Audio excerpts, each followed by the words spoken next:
चले चलिए की चलना ही दलीले कामरानी है। चले चलिए की चलना ही दलीले कामरानी है। जो थक कर बैठ जाते हैं वो मंजिल पा नहीं सकते। इतिहास लिखने के लिए कलम नहीं हौसलों की जरूरत होती। डॉक्टर एपीजे अब्दुल कलाम का पूरा जीवन प्रेरणा का प्रतीक है। अब्दुल कलाम का पूरा जीवन कठिनाइयों और संघर्ष में बीता, फिर भी उन्होंने परिस्थितियों के आगे अपना सिर नहीं झुकाया। सफलताओं का सामना करते हुए कठिन परिश्रम और लगन के साथ भारत को एक नई ऊंचाइयों पर लेकर गए और अब्दुल कलाम के रूप में भारत को एक महान वैज्ञानिक और मिसाइल मैन मिला। आज हमारे बीच ना होते हुए भी अब्दुल पाकिर जैनुल आबिदीन अब्दुल कलाम प्रत्येक हिंदुस्तानी के दिलों में बसते हैं। डॉक्टर एपीजे अब्दुल कलाम जी का जन्म 15 अक्टूबर 1931 को तमिलनाडु के रामेश्वरम के धनुषकोडी गांव में हुआ था। उनके पिता जैनुल आबिदीन और माता आशियम्मा की 5 संतानों में सबसे छोटी के रूप में हुआ था। उनके पूर्वज एक समय धनी व्यापारी थे, हालांकि उनके परिवार ने 20 सदी की शुरुआत में अपनी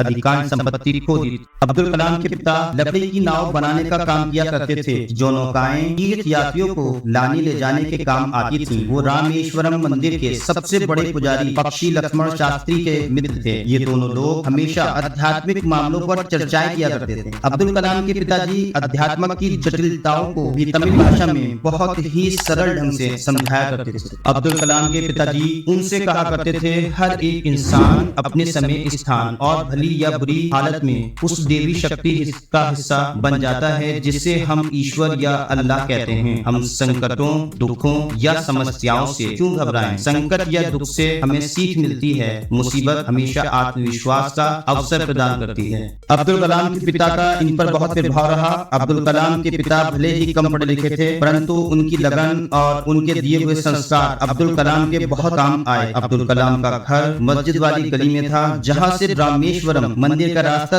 10 मिनट का। वहाँ हिंदू मुस्लिम दोनों जाति के लोगों के साथ बहुत प्यार से रहा करते थे। 5वीं कक्षा में पढ़ते समय उनके अध्यापक उन्हें पक्षी के उड़ने के तरीके की जानकारी दे रहे थे, लेकिन जब छात्रों को समझ नहीं आया तो अध्यापक उन्हें समुद्र तट पर ले गए, जहाँ उड़ते हुए पक्षियों को दिखाकर अच्छे से समझाया। इन्हीं पक्षियों को देखकर अब्दुल कलाम ने तय कर लिया कि उन्हें भविष्य में एक लड़ाकू पायलट ही बनना है। उनके गणित के टीचर 5 बच्चों को निःशुल्क पढ़ाया करते थे, जो सुबह 4 बजे स्नान करके उनके पास आया करते थे। कलाम इस अवसर को कैसे छोड़ सकते थे? वो भी सुबह 4 बजे स्नान करके गणित पढ़ने पहुंच जाया करते थे। इसके बाद वो रामेश्वरम स्टेशन और बस अड्डे पर अखबार बांटा करते थे।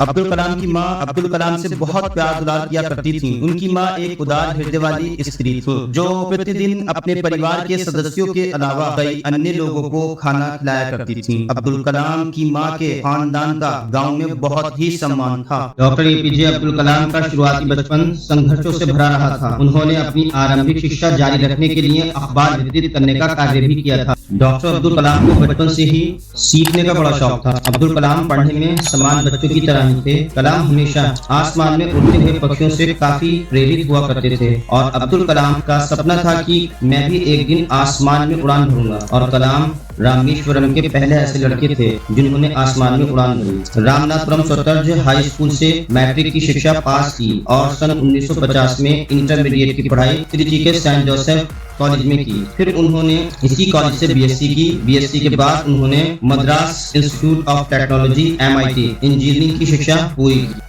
इंजीनियरिंग करने के बाद डॉक्टर अब्दुल कलाम बेंगलोर चले गए। वहां उन्होंने हिंदुस्तान एरोनॉटिक्स लिमिटेड HAL में इंजनों की मरम्मत का काम किया। यहां से वे एरोनॉटिकल इंजीनियर बनके निकले तो उनके पास नौकरी के 2 बड़े अवसर थे। पहला भारतीय वायुसेना का और दूसरा भारतीय अंतरिक्ष अनुसंधान संगठन ISRO का। ये बात बहुत कम लोग जानते होंगे कि अब्दुल कलाम का सपना एक जंगी पायलट बनने का था, लेकिन उन्होंने भारतीय वायुसेना IAF की प्रवेश परीक्षा में 9वां स्थान मिला था, जबकि भारतीय वायुसेना IAF ने 8वीं रैंक तक ही रिजल्ट की घोषणा की थी।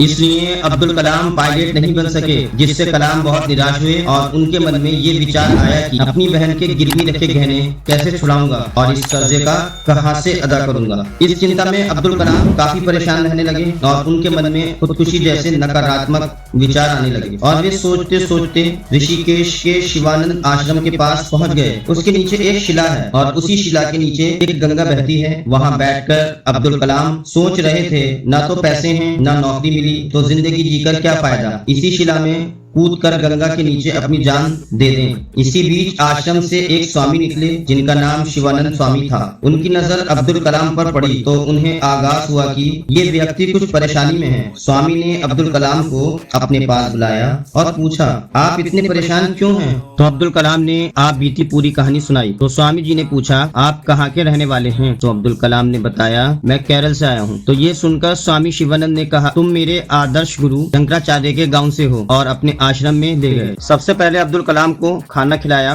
और बहुत अच्छी तरह से समझाया। तो अब्दुल कलाम बोले, स्वामी जी आप तो महान हैं, तो मुझे आप एक बात बताएं, जब मैंने इतनी मेहनत की और पेपर भी बहुत अच्छा दिया फिर भी मैं फेल क्यों हो गया? तो स्वामी जी बोले, तुम असफल नहीं हुए हो, परेशान मत हो और मेहनत करो। ईश्वर अल्लाह चाहता है तुम इससे भी अच्छी जगह पर जाओ और इससे भी बड़ा काम करो। इन्हीं शब्दों ने अब्दुल कलाम जी के ख्वाबों में पंख लगा दिए और फिर वो अपने जीवन में आगे निकलने के लिए निकल पड़े। और इसके बाद अब्दुल कलाम ने भारतीय अंतरिक्ष अनुसंधान संगठन इसरो में बतौर वैज्ञानिक कार्य करना शुरू कर दिया, जहां अग्नि और पृथ्वी जैसे मिसाइलों की डिजाइन किया और सफलतापूर्वक मिसाइलों को प्रेक्षित भी किया। इतना ही नहीं, उन्होंने पोखरण में परमाणु परीक्षण करके भारत को परमाणु शक्ति प्रदान की। भारत की अग्नि और पृथ्वी मिसाइल एपीजे अब्दुल कलाम द्वारा दी हुई महान भेंट है। आज हम अब्दुल कलाम को मिसाइल मैन ऑफ इंडिया के नाम से भी जानते हैं। अब्दुल कलाम का सपना था कि हमारा देश सुपर पावर बने। डॉक्टर अब्दुल कलाम ने प्रसिद्ध वैज्ञानिक साराभाई के साथ भी कुछ दिन काम किया था। अब्दुल कलाम ने भारतीय अंतरिक्ष अनुसंधान संगठन इसरो में भी प्रोजेक्ट डायरेक्टर के तौर पर भारत की पहली स्वदेशी सैटेलाइट लॉन्च व्हीकल SLV-3 के निर्माण में महत्वपूर्ण भूमिका निभाई थी।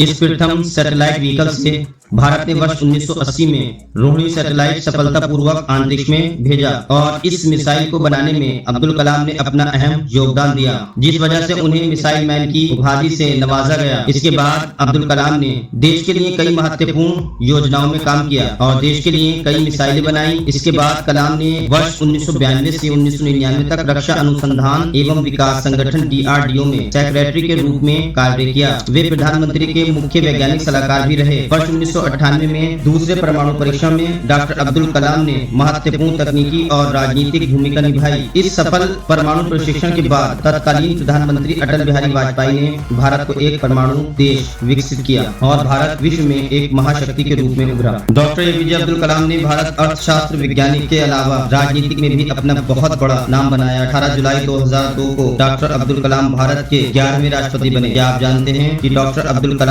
भारत के सर्वोच्च नागरिक सम्मान भारत रत्न प्राप्त करने वाले भारत के तीसरे राष्ट्रपति थे। आपको बताते चलते हैं कि कलाम से पहले वर्ष 1954 में डॉक्टर सर्वपल्ली राधाकृष्णन और वर्ष 1963 में डॉक्टर जाकिर हुसैन को ये सम्मान प्रदान किया गया था। डॉक्टर अब्दुल कलाम वर्ष 2002 से वर्ष 2007 तक भारत के राष्ट्रपति पद पर आसीन रहे और इसके बाद उन्होंने फिर से राष्ट्रपति चुनाव न लड़ने का फैसला लिया। राष्ट्रपति के पद से मुक्त होने के बाद कलाम ने देश के विभिन्न कॉलेज संस्थानों में अध्यापक के तौर पर कार्य किया और कई पुस्तकें लिखी। अब्दुल कलाम को पुस्तकों का बहुत शौक था और वो हमेशा नई नई किताबें पढ़ा करते थे। अब्दुल कलाम का कहना था कि पुस्तकें मेरे मित्रों की तरह हैं, जिन्होंने मेरा हाथ थामकर मुझे रास्ता दिखाया और मुझे नई दिशा दी। इनके शब्दों ने मुझे संसार में होने वाली गतिविधियों से जोड़े रखा। डॉक्टर अब्दुल कलाम 27 जुलाई 2015 को भारतीय प्रबंधन संस्थान शिलांग में रहने योग्य गृह पर एक व्याख्या देने गए थे। व्याख्या देते समय उन्हें दिल का दौरा पड़ गया और बेहोश होकर गिर पड़े, जिसके बाद उन्हें अस्पताल में भर्ती कराया गया और उनकी स्थिति नाजुक होने के कारण उन्हें ICU में शिफ्ट किया गया। उन्होंने वहां अपनी आखिरी सांस ली और इस दुनिया को अलविदा कह गए। इस दुखद खबर के बाद 7 दिनों का राज्य शोक का ऐलान किया गया। 27 जुलाई 2015 को 84 वर्ष की आयु में डॉक्टर APJ अब्दुल कलाम ने इस दुनिया को अलविदा कह दिया। मृत्यु के बाद 28 जुलाई 2015 को डॉक्टर अब्दुल कलाम के पार्थिव शरीर को गुवाहाटी से दिल्ली लाया गया। सुरक्षा बलों ने पूरे राष्ट्रपति सम्मान के साथ विमान से उतारा। उसके बाद तिरंगे में लपेटे पार्थिव शरीर को पूरे सम्मान के साथ एक गन कैरिज में उनके आवाज 10 राजाजी मार्ग पर ले जाया गया। यहाँ सभी बड़े नेताओं ने आकर उन्हें श्रद्धांजलि दी। इसके बाद उन्हें उनके गांव एयर बस के द्वारा ले जाया गया। 30 जुलाई 2015 को पूर्व राष्ट्रपति डॉक्टर APJ अब्दुल कलाम पूरे सम्मान के साथ रामेश्वरम के वीकरम्बु ग्राउंड में दफना दिए गए। प्रधानमंत्री मोदी, तमिलनाडु के राज्यपाल और कर्नाटक, केरल और आंध्र प्रदेश के मुख्यमंत्री सहित 3.5 लाख से भी अधिक लोगों ने अंतिम संस्कार में भाग लिया। पूरा देश missile man doctor APJ Abdul Kalam ji के शौक में डूब गया। उस दिन भारत ने एक महान वैज्ञानिक और पूर्व राष्ट्रपति को खो दिया था। आज डॉक्टर अब्दुल कलाम हमारे बीच न होते हुए भी सभी देशवासियों के दिलों में हमेशा रहेंगे। भारत के लिए इनका अमूल्य योगदान हमेशा स्मरणीय रहेगा। आपको हमारी वीडियो